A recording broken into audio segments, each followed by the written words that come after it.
My name is Johnny, and I am a hunter. Every weekend, I have time to do the thing I love the most in life, and that is camping and hunting.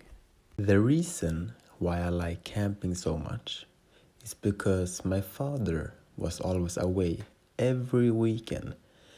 He was always out in the woods camping and hunting.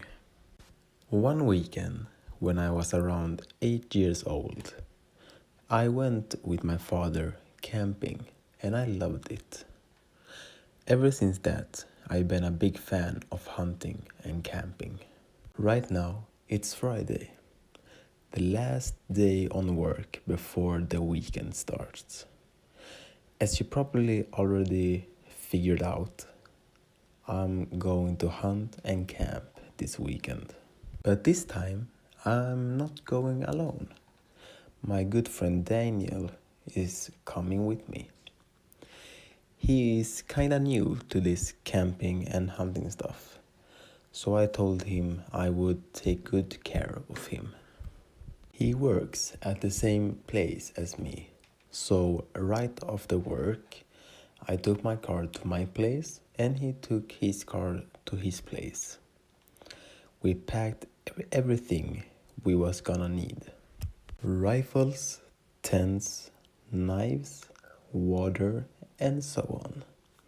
Then a bit later on the evening, we met at a parking lot that was the end of the road, and after the parking lot there was miles and miles of woods.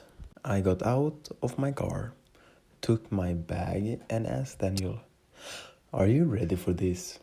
He said, "Dude, I was born ready." So we started our journey. We took a walk on maybe 30 minutes. We just got deeper and deeper into the woods. After that 30 minutes walk, we stopped. We figured this would be a good place to set up our tents.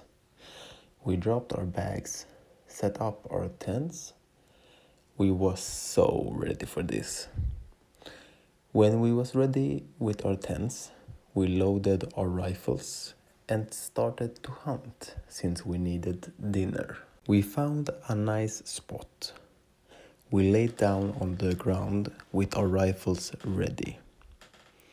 We had to wait around 15 minutes before seeing any animal passing by, but we didn't really care.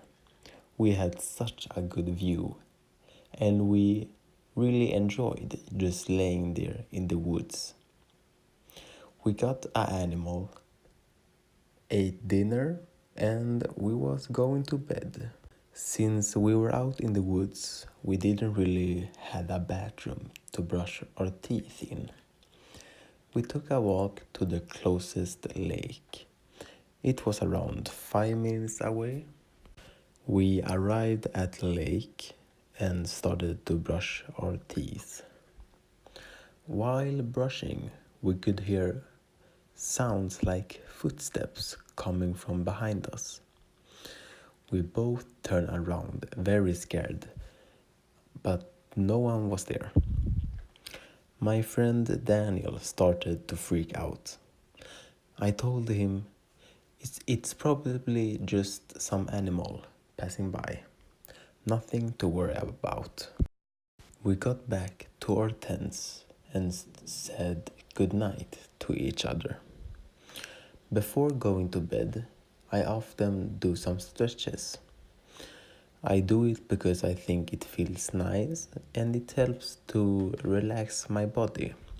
While stretching, I heard sounds, just as if someone was hiding out in the bushes. I didn't really think more of it because we're out in the woods. But all of a sudden, I heard screams coming from outside. I ran outside with my rifle. It was Daniel screaming. "What are you doing?" "What are you screaming at?" I said. He said, "Nothing to worry about. "Get back in your tent and go to sleep, Johnny." I answered, "Daniel, what are you screaming at?" There was no one and nothing around us, so I really wondered what was going on in his head. Is he a crazy man? I've only known this man for like 1 month. What if he's a real psychopath? He didn't say anything, and I went back in my tent. I was thinking about what I would do. Should I wait until he goes back in his tent and then sneak out and run to my car? Honestly, I was so afraid for this dude, so that was my plan. I could see his shadow through the tent. A few minutes later, he finally went back to his tent. I saw my moment. I opened my tent and ran. I just left everything.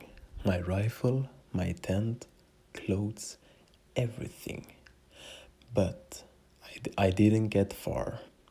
He was actually standing outside my tent. He said, "Where are you going, son?" I screamed at him, "You're a crazy man.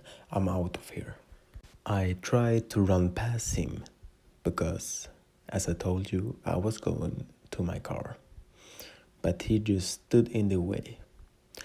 I got mad and scared, punched him as hard as I could in his face to get him out of my way.